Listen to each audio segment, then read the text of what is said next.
Hello, I'm Christina, a 54-year-old empty nester and creative. Welcome to Make Something Small. This week I've been working on using one of the diamond pattern layouts I made last time in Affinity Designer to create a seamless pattern in Procreate. I started with a sketch and tested the pattern to make sure it would work.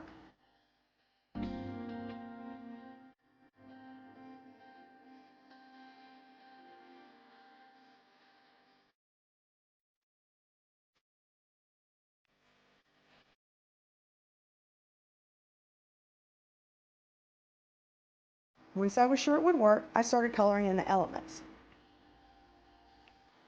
I used the color palettes that I talked about in an earlier video, using the yellows and fuchsia.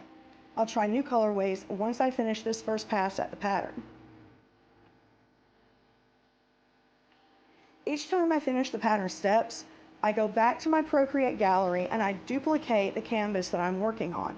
This helps to make sure I can go back to the previous canvas if I make a mistake I couldn't correct.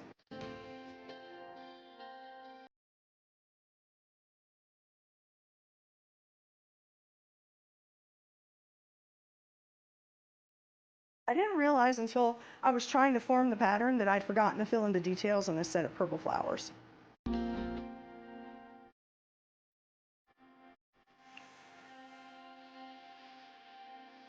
I colored in all the elements at first instead of copying and pasting because I wanted them all to look just a little bit different from each other.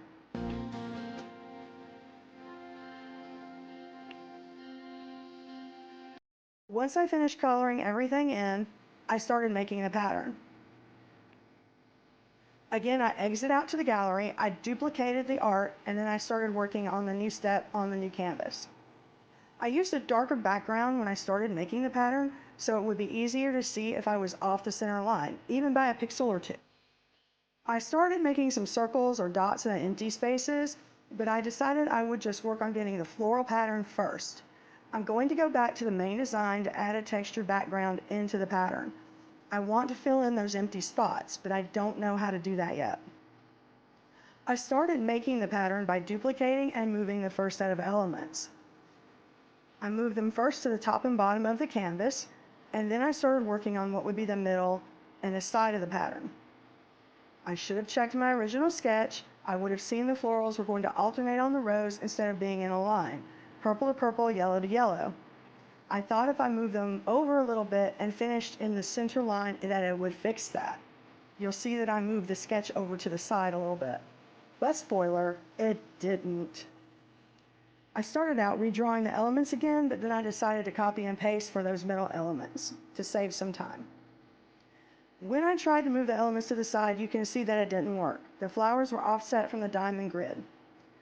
I had to take some time away to think about what was going wrong, and then I reviewed my steps. And that's when I checked the original sketch and that test pattern.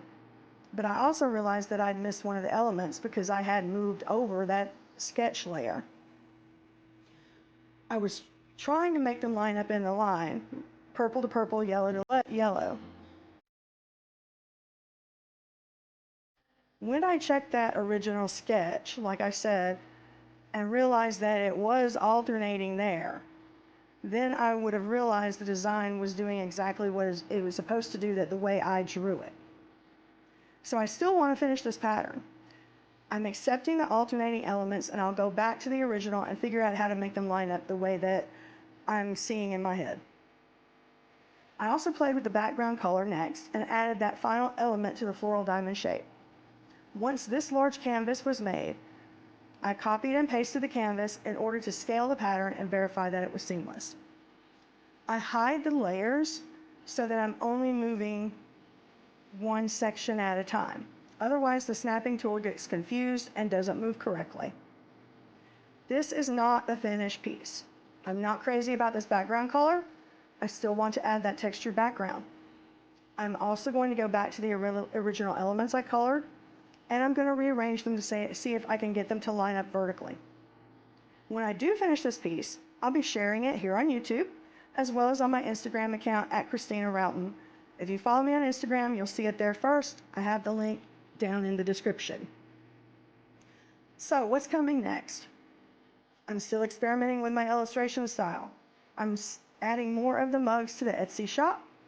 I'm continuing to learn in the studio membership with Liz Cola Brown, and I'll be updating my Pinterest boards with a new desk calendar and more of the butterfly design mugs. Thank you for joining me on Make Something Small. I'm glad you're here, and I hope this series is giving you inspiration for your own art journey. Remember, new videos are live every Friday at 8 a.m. Central Time. Thank you again for watching, and remember that all big projects start with something small. Have a great day and see you next time.